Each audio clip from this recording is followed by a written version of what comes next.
নমস্কার প্রিয় দর্শক বন্ধুরা, আশা করি সবাই ভালো আছেন। আমার পাঁচমিশালি রান্নাঘরে আপনাদের সকলকে স্বাগত। আমার আজকের রেসিপি দই ফুলুরি। মিক্সার গ্রাইন্ডারে নিয়ে নেব সুজি,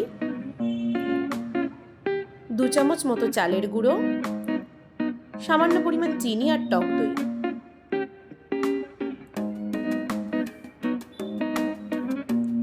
এরপর সেই পেস্টের মধ্যে মিশিয়ে দেব চাট মশলা, ভাজা মশলা আর সামান্য পরিমাণ বিট নুন। এটাকে ভালো মতো গুলিয়ে রাখলাম। এরপর একটা বাটিতে টক দই নিয়ে তাতে সামান্য পরিমাণ ইনো দিয়ে ভালো মতো ফেটিয়ে নেব। এরপর যে পেস্ট বানিয়েছিলাম সেটা আমি সাদা তেলে অল্প অল্প করে দিয়ে ফুলুরির আকারে ভেজে নেব।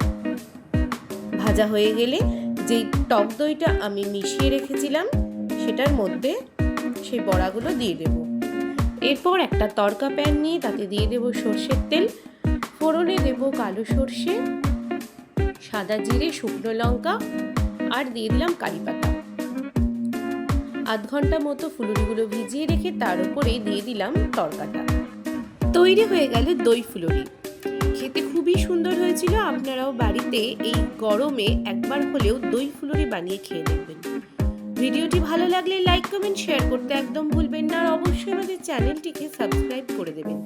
দেখা হচ্ছে পরের ভিডিওতে। ততদিন ভালো থাকবেন, সুস্থ থাকবেন। ধন্যবাদ।